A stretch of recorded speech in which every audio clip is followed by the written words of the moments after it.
Amém. Você que fica aqui comigo, por gentileza, abra sua Bíblia no livro dos Juízes. Nós vamos abrir em dois textos hoje. O primeiro dele é o livro dos Juízes, capítulo 7, de 1 a 7. Depois, Marcos 10, 17 a 21.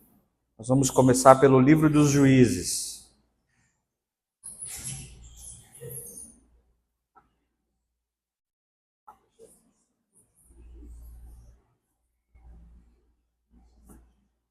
Juízes 7, do primeiro verso até o verso 7, diz assim: De madrugada, Jerubaal, isto é, Gideão, e todo o seu exército acampou junto à fonte de Herode. O acampamento de Midian estava ao norte deles, no vale, perto do monte Moré. E o Senhor disse a Gideão: Você tem gente demais para eu entregar a Midian nas suas mãos, a fim de que Israel não se orgulhe contra mim, dizendo que a sua própria força o libertou. Anuncie, pois, ao povo que todo aquele que estiver tremendo de medo poderá ir embora do monte Gileade. Então 22.000 homens partiram e ficaram apenas 10.000. Mas o Senhor tornou a dizer a Gideão: Ainda há gente demais. Desça com eles à beira d'água, e eu separarei os que ficarão com você. Se eu disser, este irá com você, ele irá. Mas se eu disser, este não irá com você, ele não irá. Assim, Gideão levou os homens à beira d'água, e o Senhor lhe disse: Separe os que bebem a água lambendo, como faz o cachorro. Daqueles que se ajoelharem para beber, o número dos que levarem a água, lamberem a água, levantando-se com as mãos à boca, foi de 300 homens. Todos os demais ajoelharam-se para beber. O Senhor disse a Gideão: Com esses 300 homens que lamberam a água, eu livrarei vocês e entregarei os midianitas de suas mãos. Mande para casa todos os outros homens. Agora, o texto que está no Evangelho segundo o apóstolo Marcos, capítulo 10, do 17 ao 21. Marcos, capítulo 10, do verso 17 ao verso 21.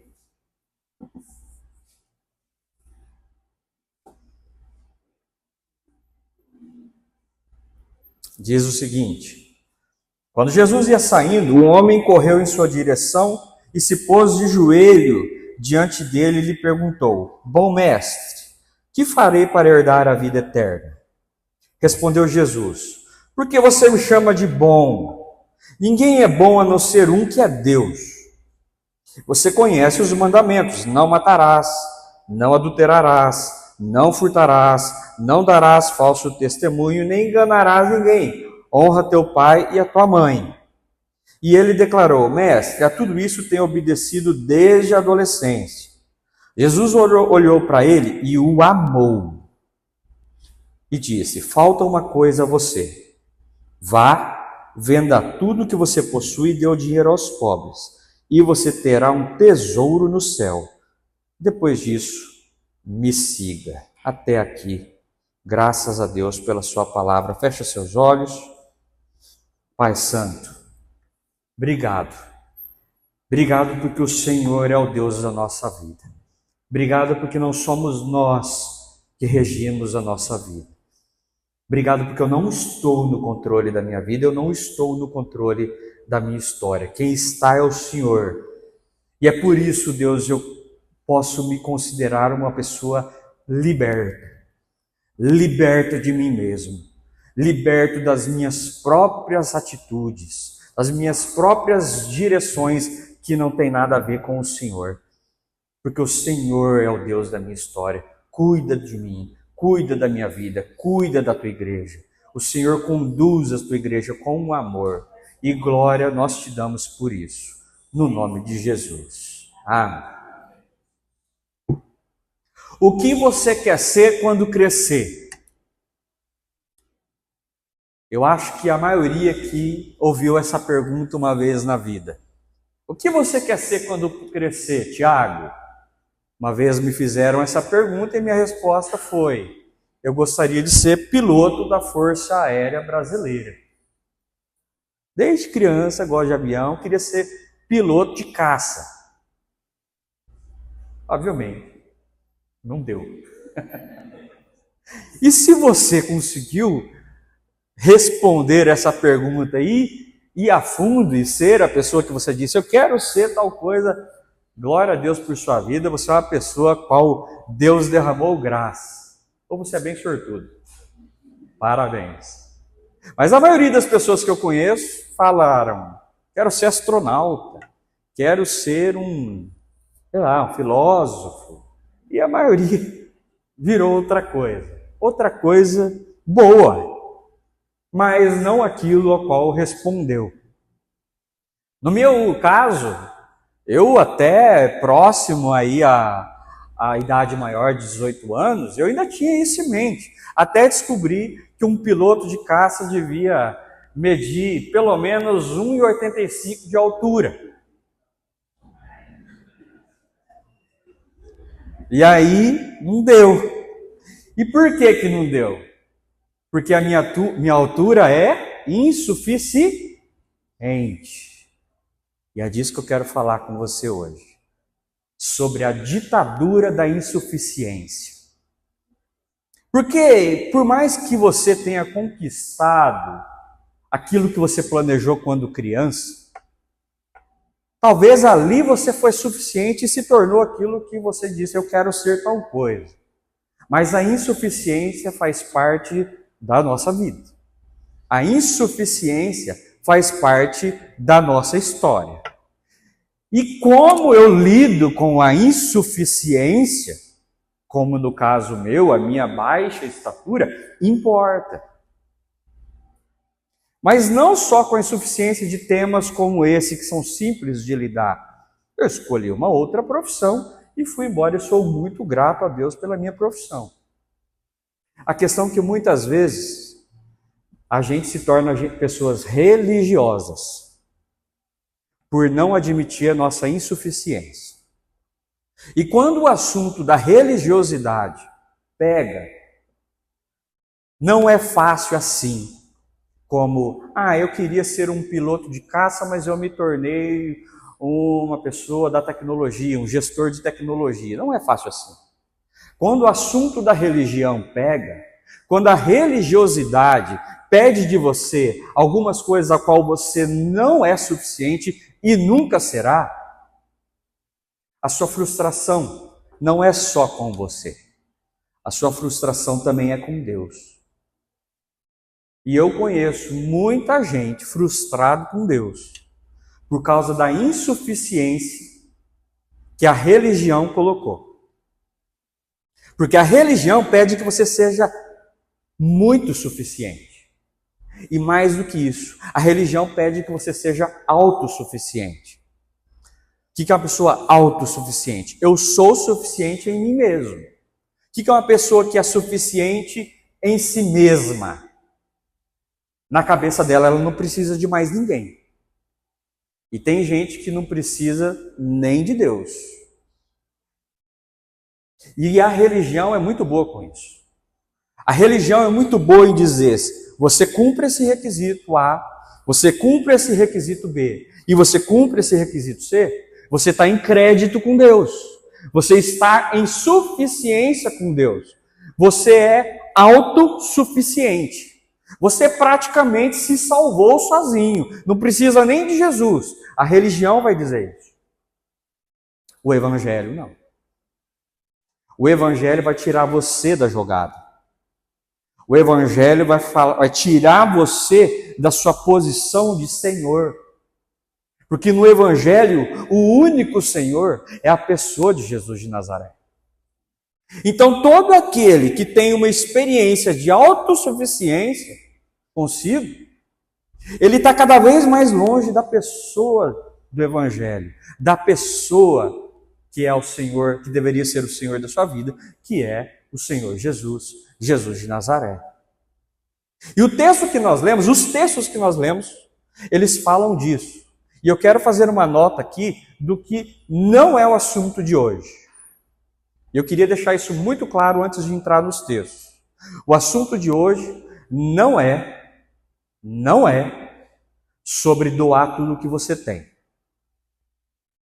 Porque talvez você tenha vindo aqui hoje traumatizado com a igreja, que é doido para pegar o que você tem. Não é sobre isso. O assunto de hoje não é sobre dinheiro.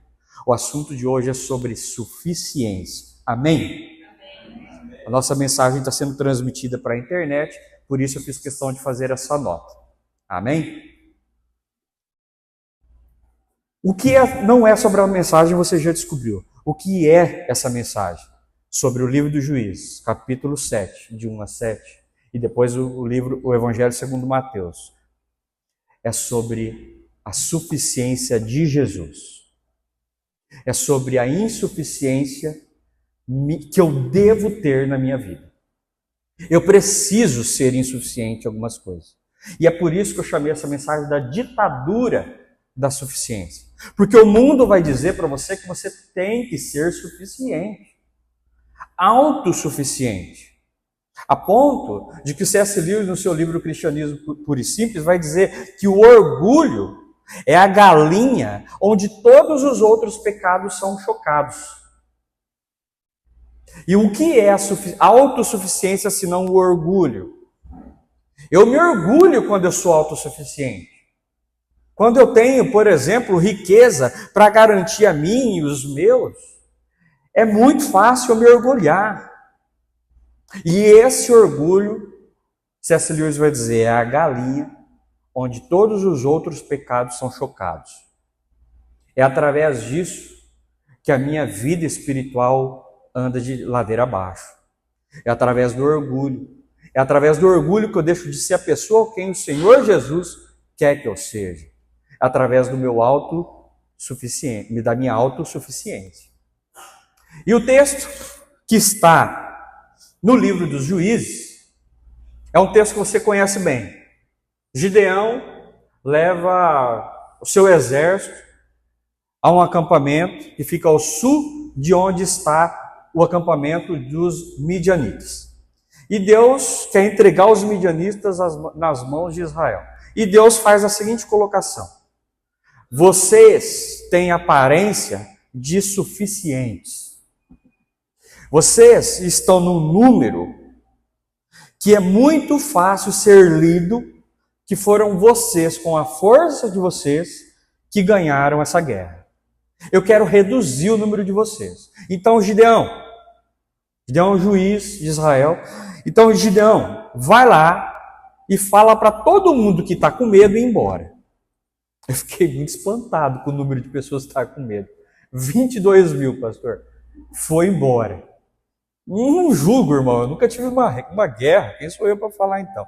Então, 22 mil foi embora nessa primeira leva. Olha que interessante agora. Deus poderia falar assim, beleza, quem ficou é corajoso. Certo ou não? Os que têm medo foi embora. Então, quem ficou é corajoso. Então, vamos ver aqui. Então, quem luta bem. Não. Deus fala assim, vamos ver como eles bebem água. Vamos ver a forma com que eles bebem água. Que é justamente para provar. Olha, não tem a ver com vocês estão entendendo? Daí os estudiosos vão dizer assim, porque quem bebe água igual cachorro não está prestando atenção, não está olhando. Aí quem pega água com a mão, observando tudo e levando... Irmãos, é justamente o que Deus não quer. Gente para falar, não, agora ficou os bons. É justamente o que Deus não queria. Então não é esse o argumento, ok? Você ouviu isso um dia, mas você ouviu besteira. Não é isso, porque o texto vai dizer o contrário. O texto vai dizer, Deus está tirando toda a suficiência. Então não ficou os bons, não ficou os mais espertos, os mais atentos. Pelo contrário, esses Deus está eliminando. Deus simplesmente falou, quero ver como eles bebem água. E o jeito que eles bebem água vai dizer Quem que ficou mais? Ah, ficou só 300 que bebe água igual gente. Olha que interessante, né? O resto tudo bebe água que nem cachorro. Então é com esses 300 que eu quero lidar. E Deus, então, entrega os midianitas nas mãos de Israel. Por causa da sua insuficiência. Porque na sua insuficiência, quem ganhou essa batalha foi o Senhor. Amém? Então esse é o primeiro texto. O segundo texto é tão conhecido quanto esse, que é o texto do jovem administrador rico. Porque Mateus vai dizer que era o administrador rico. Outros vão dizer o jovem rico. Então o certo é o jovem administrador rico. E qual que é a história do jovem administrador rico? É um rapaz que é o genro de que toda sogra quer ter. Um cara bem-sucedido, crente. Então você pensa, o cara é crente. Ele é bem-sucedido. E os estudiosos e os estudiosos da parte social, mas também os teólogos vão dizer assim, geralmente pessoas jovens ricas, na época de Jesus, eram herdeiros. Então, possivelmente, era um jovem herdeiro. Ou era um jovem que coletava impostos para Roma, que também ganhava a grana dele. Normalmente, essa pessoa é um herdeiro. Então, é um herdeiro, jovem, e também era uma pessoa que a religião aprovava. Então, ele chega para Jesus com uma pergunta das bobas.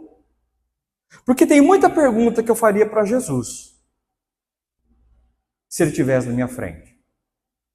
Como é que eu posso ser uma pessoa menos arrogante, Senhor? Como é que eu posso ser uma pessoa menos preconceituosa, Senhor? Como é que eu posso ser uma pessoa menos rude, Senhor? Como é que eu posso ser?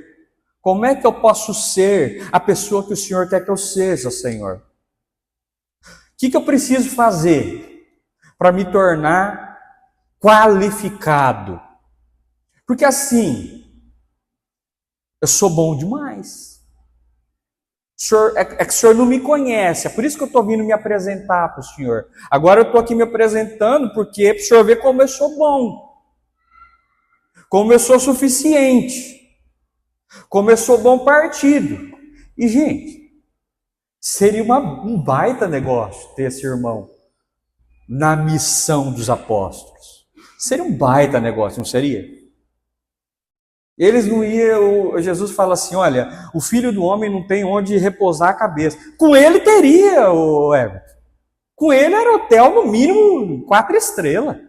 Não, vamos por aí, vamos falar da mensagem do evangelho, da mensagem do amor, da mensagem da salvação que existe em Cristo Jesus. Mas enquanto isso, não é nada mal a gente dormir num lugar bom, de comer bem. E aí Jesus fala para esse aqui, você sabe o que precisa fazer. Cumpre os mandamentos. Não, você não entendeu, Jesus. Isso aí eu faço desde criança. Eu tô nadando de braçada aqui. Legal. Eu tenho riqueza, eu posso ajudar na obra. Conta comigo aí, o que eu posso ajeitar aí para vocês? Eu manjo da religião, eu sou santo. Eu confesso que se eu fosse Jesus, eu aceitava esse cara. É muito bom ter gente que desenrola as coisas perto da gente. Jesus falou, então vende o que você tem, se livra disso daí que você tem, doa aos pobres e me siga. Só que tem duas frases entre isso. Tem duas nuances entre isso. A primeira nuance que tem entre isso é, Jesus olhou para ele e o amou. Isso é importante. Só o Evangelho segundo Marcos fala isso. Jesus olhou para ele e o amou. Já a gente fala disso. E a outra nuance que é, vende tudo, entrega o dinheiro arrecadado. aos pobres e com isso arrecadará tesouros no céu. Isso é importante pelo seguinte motivo. Eu sou muito contra aquelas mensagens que diz Jesus simplesmente está dizendo para jogar esse tesouro no lixo. Jesus está falando assim, olha, você precisa se livrar disso e me seguir. O problema dele, de fato, era a suficiência que ele tinha no dinheiro, em si mesmo. De fato, era esse o problema desse jovem. Tanto que o texto vai dizer, ele ficou muito triste porque tinha muita riqueza, então ele foi embora triste. Só que não se resolve esse problema simplesmente abandonando o dinheiro e indo embora, como eu tenho ouvido. Porque desde os tempos antigos, onde o Senhor Jesus foi declarado através dos profetas, os profetas diziam que ele vinha para trazer justiça ao pobre. Ele vinha para trazer libertação ao pobre. Ele vinha para trazer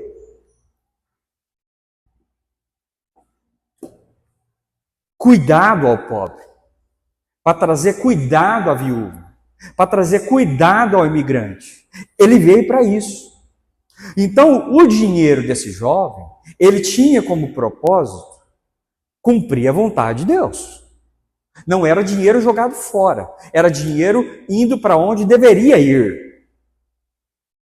É por isso que vocês ouviram os profetas dizendo, vocês podem roubar a Deus. Você pode roubar a Deus? Você pode roubar a Deus quando vocês deixam de trazer o dinheiro de vocês, os dízimos e ofertas, na casa do tesouro. Você rouba a Deus. Por que você rouba a Deus? Porque o motivo dessa arrecadação era cuidar da tribo de Levi e depois fazer com que o que sobrou na casa do tesouro, administrada pela tribo de Levi, cuidasse dos pobres, cuidasse das viúvas e cuidasse dos estrangeiros.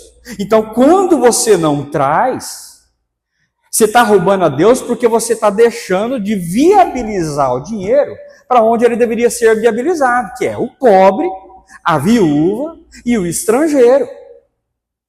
Então, quando você rouba a Deus, quando você rouba o teu irmão, quando você afeta a Deus, quando você afeta o seu irmão.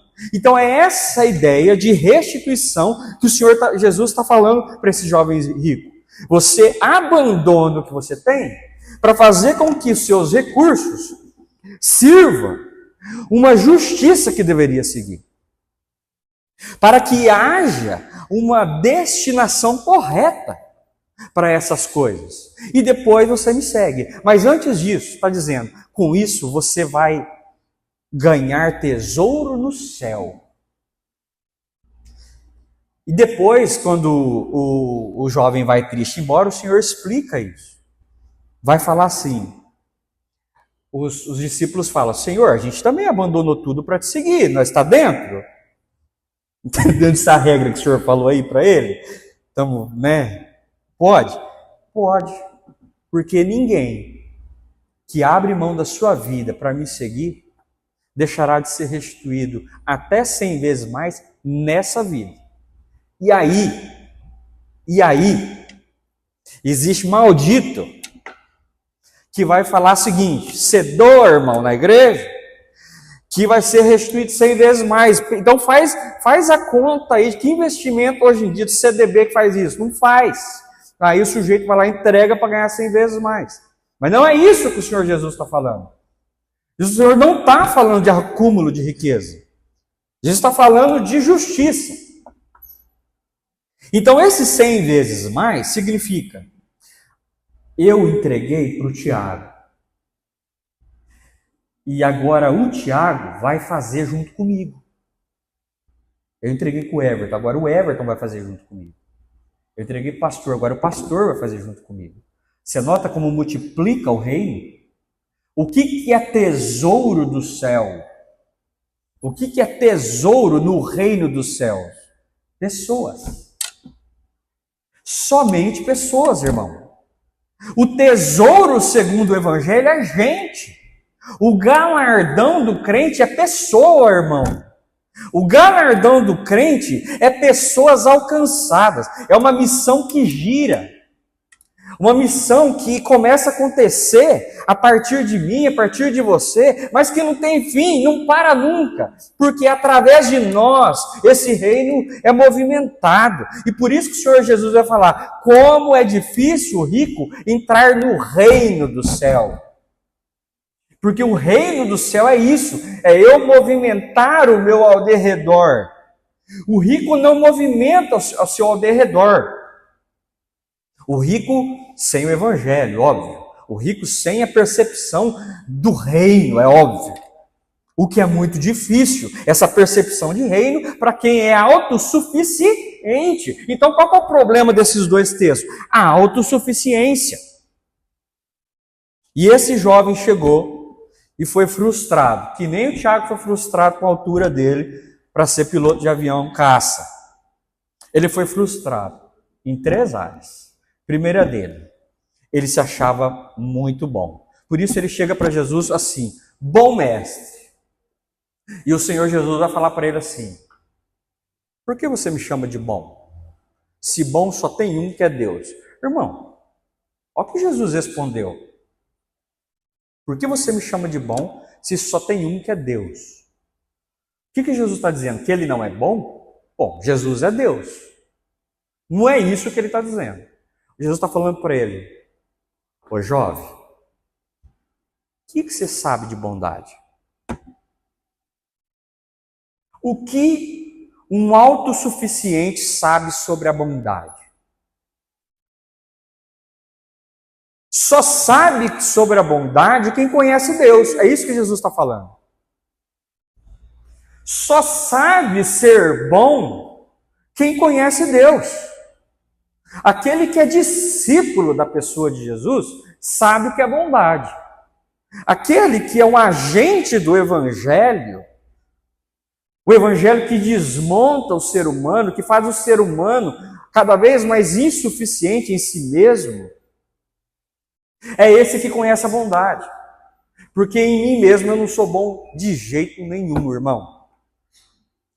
E é bom que você saiba disso sobre este pastor. Em mim mesmo eu não sou bom. Calvino vai dizer isso. Só é bom em mim, o que é bom em mim vem de Deus. Agora, o que é ruim em mim, o que é mal em mim, esse sou eu mesmo. Está vendo eu? Calvino vai explicar.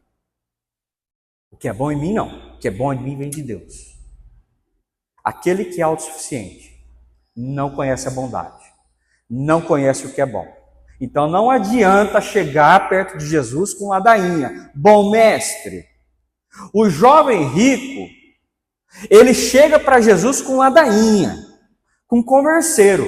Bom mestre. Ô, brother, vem cá. Sou bom mesmo, vem aqui. Se é bonzinho também, fica perto de mim. O que você sabe de bondade? Primeira insuficiência que Jesus demonstra para ele. Primeira autossuficiência que Jesus arranca dele, como juiz. Mas mais nada, manda os medrosos embora. Primeira coisa, vamos te mostrar quem você é. Você é medroso.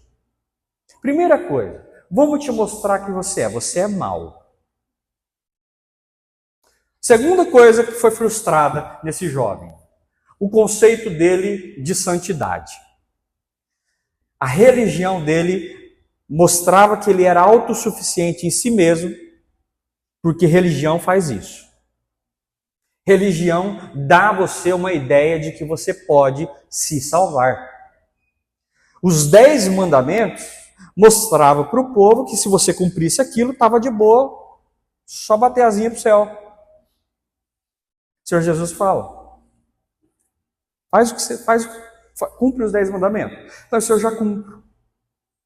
Então, mas vou te falar que isso aí não serviu de muita coisa, quer ver? Vou pegar uma coisa simples. Pegar você bebendo água. Doa tudo que você tem.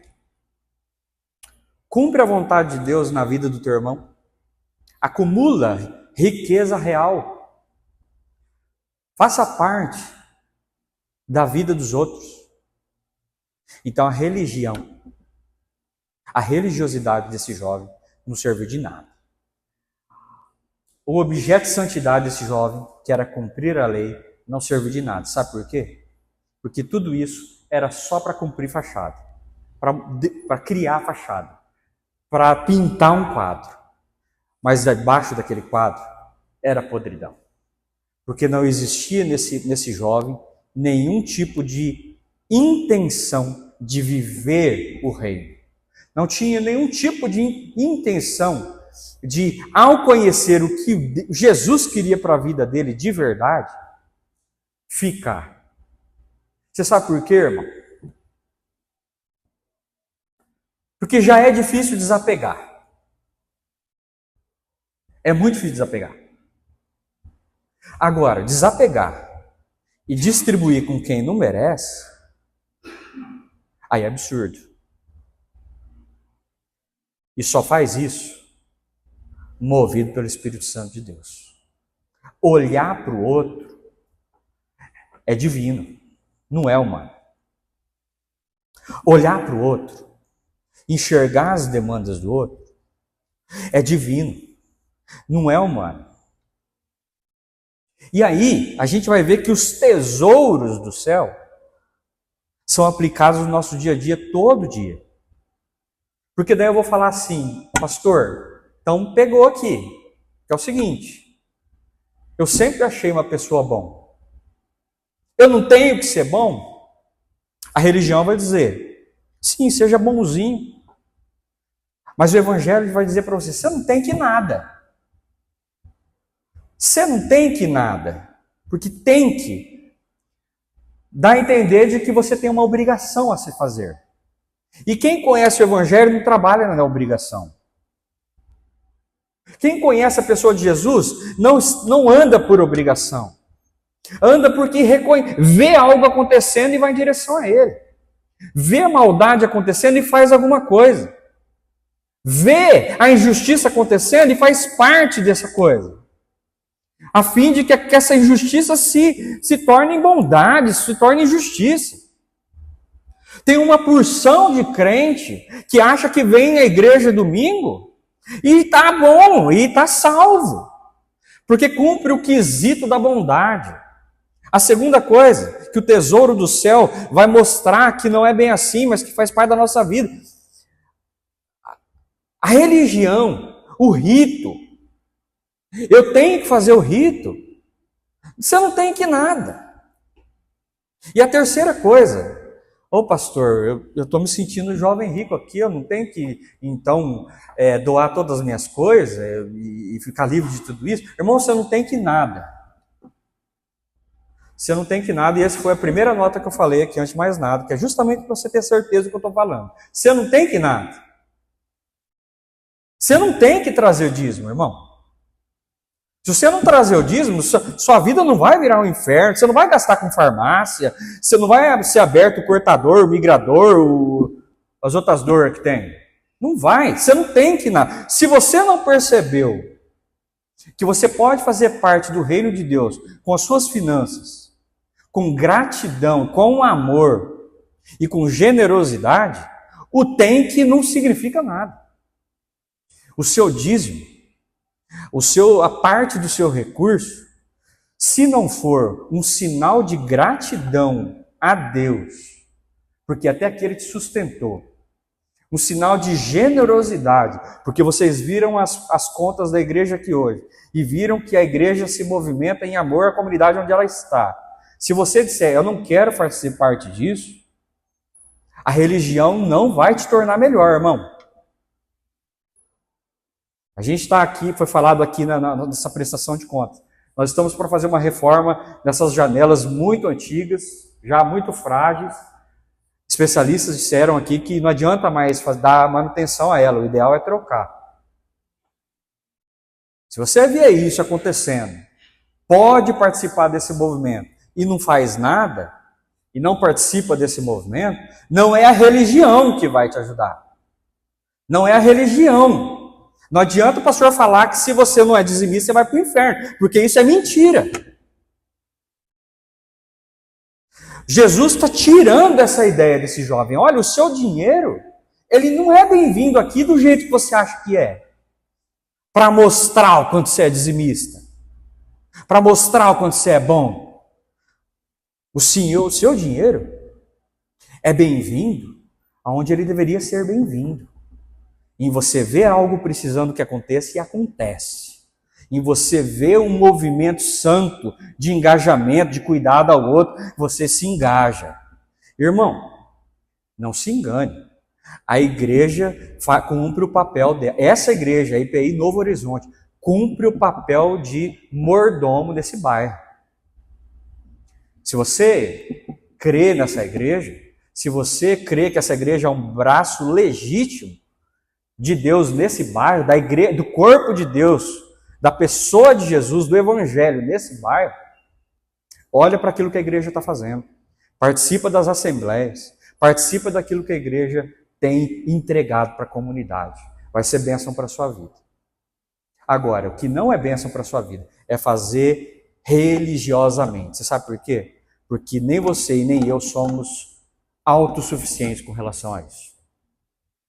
Você e eu dependemos da graça de Deus para pagar nossas contas. Você e eu dependendo da graça, misericórdia de Deus para viver. Não importa quanto você tem hoje no banco. Você depende exclusivamente do Senhor. A religião quer mostrar para você que você é suficiente em si mesmo. O Evangelho vai dizer, esse tipo de espírito não é bem-vindo aqui. No nome de Jesus. Que você e eu, irmão, nos tornamos insuficientes para Deus. Cada vez mais insuficiente, para que através de mim, a bondade de Deus seja resplandecida.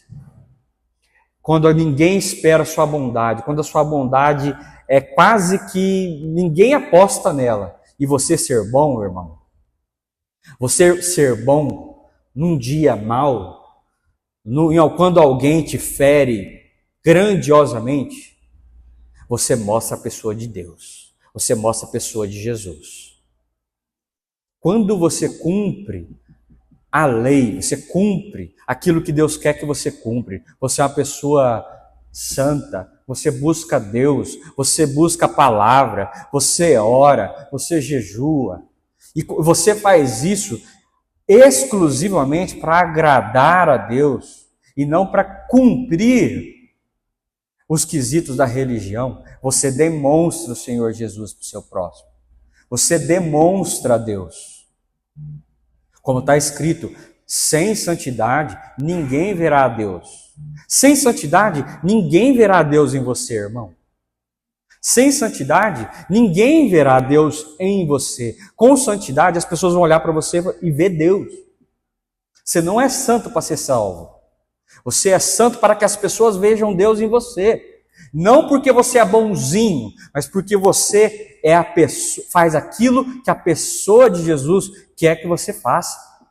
Você cumpre os quesitos do evangelho, do amor. Você vive pelo amor, você vive pela graça. Você não vive pela quantidade de lei. E quando você participa da vida da igreja, da vida do seu irmão, com aquilo que o Senhor colocou na sua vida, irmão, você não está sendo bonzinho. Você não está sendo santo da forma que a religião fala para você que é. Quando você participa no movimento de generosidade, você está demonstrando a tua gratidão a Deus, o seu amor a Deus. Sabe de que forma? Da única forma que Deus aceita. Na vida do teu irmão. Na vida do corpo de Jesus, que é a igreja. Na vida do corpo de Jesus, que é a igreja. É por isso que o apóstolo Paulo aos Coríntios, aos 1 Coríntios, capítulo 11, a partir do verso 17, vai falar, o culto de vocês mais faz mal do que faz bem. Sabe por quê? Porque enquanto uns estão comendo tudo que tem que comer e bebendo todo o vinho do mundo aí, estão ficando bêbados, está faltando comida para o irmão. Está faltando bebida para o irmão. Porque você faz tudo sozinho, sem olhar para o irmão. E sabe qual que é a pena para quem não olha para o irmão? É uma condenação, é uma amputação. É por isso que o apóstolo Paulo, vocês comem e bebem para a própria condenação. Você está amputando o teu irmão do corpo. Qual que é a pena aos coríntios?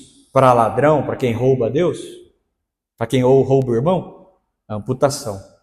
Pena de escravo.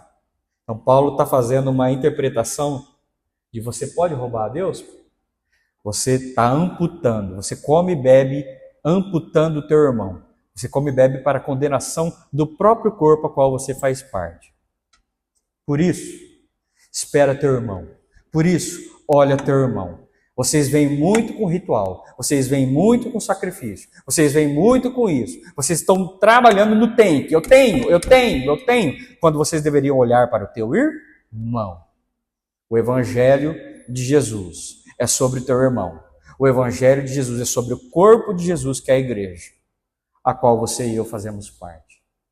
E fazemos parte de uma forma insuficiente, porque quem dirige a igreja é Jesus. Fazemos parte de uma maneira totalmente insuficiente, porque o dono da igreja é Jesus. Porque eu sou só um pedaço desse corpo, a qual você faz parte. E se você não está, eu estou amputado. No nome de Jesus. Amém. Feche seus olhos.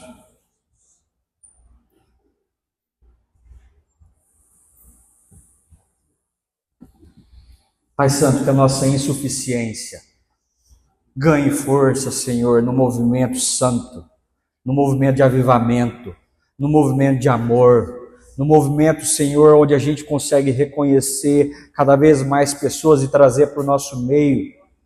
Que a nossa insuficiência ganhe suficiência no Seu Espírito, Deus, para que nós possamos nos mover e deixarmos de virar, Senhor, religiosos e nos tornar cada vez mais agentes do Teu Espírito Santo, agentes da Tua graça, agentes do Teu reino, agentes do Teu amor. E por isso, Senhor, que a nossa insuficiência encontre suficiência no Senhor.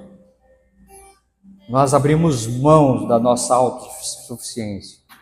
Nós queremos entregar a nossa autossuficiência ao Senhor. Te pedir perdão pelo nosso orgulho. Te pedir perdão por tudo aquilo que consome, Senhor, o nosso olhar para o Senhor. Nós queremos olhar para o Senhor e dizer ao Senhor, nós estamos debaixo da sua suficiência. Sozinhos, Pai. Nós não podemos derrotar Midian. Sozinhos, Senhor. Nós não podemos levantar um reino.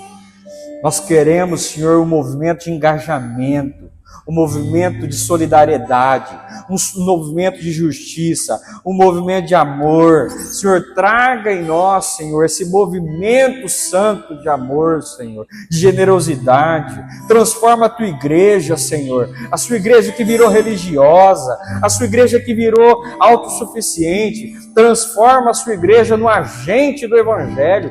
Transforma a Sua igreja, Senhor, no agente de bondade em Maringá. Transforma a Tua igreja, Senhor, para que tudo isso glorifique o Teu nome, para que tudo isso, Senhor, mostre a Sua face na nossa cidade, no nosso bairro, no nome de Jesus. Amém. Fiquem todos de pé. Agora nós vamos juntos louvar o Senhor com mais essa música.